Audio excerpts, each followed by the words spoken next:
It's December 3rd. Unity's crashed and burned. Exams are a week away. What do I decide to do? Learn a completely new game engine. Better yet, in a single month. And there goes my sanity. Anyway, this is Runes and Rain. Here's the premise. You're a person. Whoa. And you find rocks. Wow. And those rocks give you abilities to help find other rocks. Yo. Yeah, that's it. That's the game. Thanks.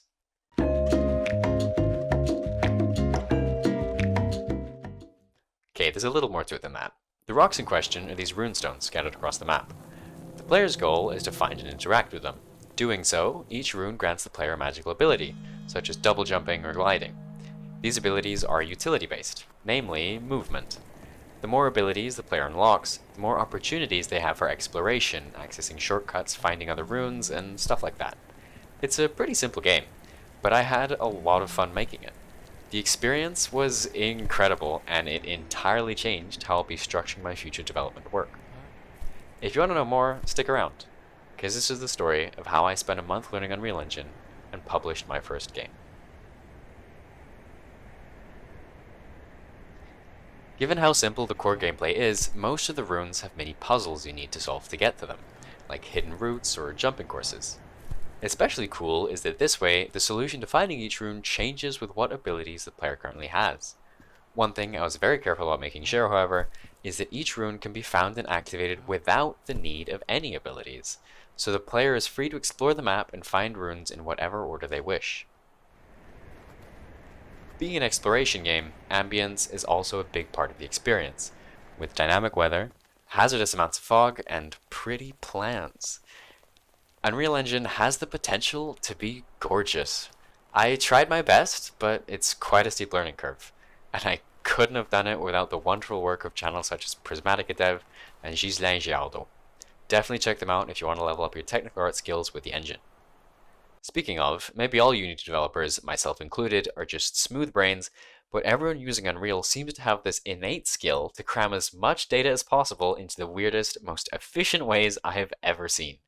And learning how to do this was a ton of fun. I felt like a god. See this grass? It would be kind of weird if the entire thing was wiggling about in the wind like a sack of spaghetti, but no. The distance from the ground can be stored as vertex color. So just paint it red, and voila! Now the wind only affects the top. Sound design is also something quite new to me. I've been making games for years, but never got to the point of adding anything other than placeholder audio. Some of the sounds are lovely, they just tickle the brain.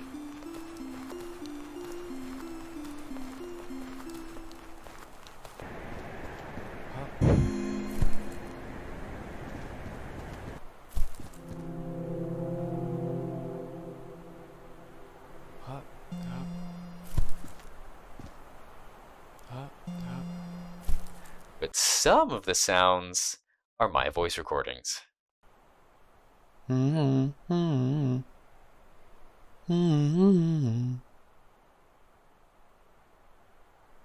This is Kelwer, an ancient, terrible being, keeper of secrets, matron of the forest, the feared Wendiga, who gave me an existential crisis when I thought the ears I added made her too cute. Other than a couple catatonic accidents I'll let you find for yourself, Kelwer is the only NPC in the game. She acts as a sort of guide, telling the player what to do and providing some lore. Originally, she was meant to be one of the bosses guarding the runestones, but things didn't end up that way.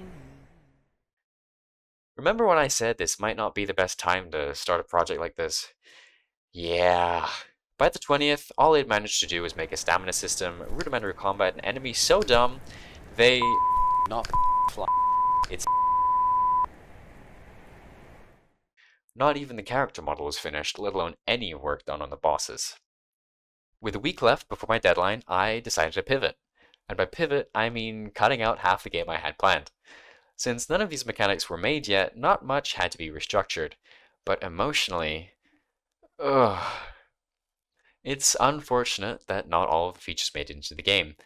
If I'm serious about committing to a month, some of my plans may die. But that is a sacrifice I am willing to make. What really drew me to Unreal was its artistic capabilities, so that's what I leaned on. I made more trees, new vegetation, experimented with particles and dynamic weather. It ended up looking, in my humble opinion, not too shabby. Honestly though, it was actually really easy to change scope. In past projects, I found cutting down material, even if needed, to be a very difficult pill to swallow. But here, I wasn't attached to the mechanics. My goal wasn't make this or make that, it was be here for a month and learn as much as possible. And I did just that.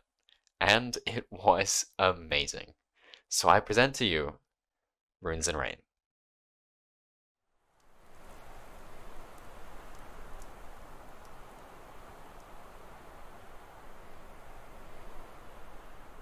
Learning a game engine in a month might seem impossible, and it is. I'm still learning Unreal and don't think I'll ever be done with that. But I wanted to be done with something, and that's why the goal was a month. I've been making games for years, and I have nothing to show for it. Bad planning, scope creep, development hell, network service companies ghosting you because they found out you're 17, whatever you want to call it. Haven't finished a single project. It's ridiculous. The problem, I've found, is going in with an idea of what you want to make and not when you want to make it. Focusing on building specific features never let me see the game as anything more than a tech demo. More mechanics, more complexity, more levels, disregarding the need to make anything an actual playable game. Eventually, the project would get so far from what I intended it to be, I'd just move on. I didn't feel like I was getting anywhere. I wasn't getting anywhere. So this project, instead of committing myself to a game, I committed to time. See, if you don't change the deadline, it's impossible to overshoot. So I gave myself a month with the intent of learning Unreal Engine and publishing whatever it was that came out of that. I knew that by the end of the month, I'd have something officially finished. And that was really motivating. I worked on it as much as possible. Plans changed, features got cut, and the final result was nothing like I pictured. It has one game mechanic and can be completed in like 4 minutes. Is the game itself a failure? Absolutely. But I couldn't be prouder. I finished a project. And you can too. A month really worked, because any shorter and the rush would have been way too stressful. But any longer, and odds are it would never be finished. But that's what I felt comfortable with, and I'm going to try other timeframes too. Start with a week and see how it feels. Go in with the intent of being there for a week and just doing your thing. Nothing more. Whatever comes out of that week isn't important, and if you need longer, try 2 weeks, then a month. Very quickly, you'll have 3 shipped games. They won't be exactly what you pictured, and that's okay, because they'll be yours, and they'll be invaluable. The reason I'm starting a YouTube channel is twofold. Firstly, because it seems like a great way to measure progress and stay motivated. If I keep to the practice of short, time-committed projects and accompanying videos, in a couple of months I'll be able to look back and have a tangible sense of, hey, I did that. But ultimately, in the end, games are meant to be played. I'm building experiences that I want to share, and I'll be using YouTube as a medium to show you guys what I've been working on because I want you to try it. Give me feedback, give me thoughts, love it or hate it, but let me know how it went. And next time, I'll give you an experience that's even more experiency. Also, last Tuesday, I gaslit myself into another deadline thinking it would make me work harder. It did, but...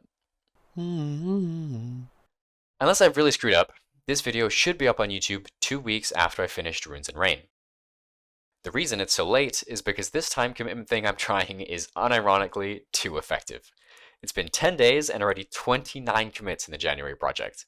It's a horror game this time, and I've just started art. Next month, I'll make a video on how it went when it's all done and dusted. You'll get it later, I promise. In the meantime, I have a question. Last year, I was working on a game in Unity for a couple of months. Obviously, I didn't finish it, but went through a really interesting design process on creating a secondary gameplay loop to make things more engaging and complex without really changing the game. If it's something you guys would like to hear about, let me know, and I can put together a little video on it.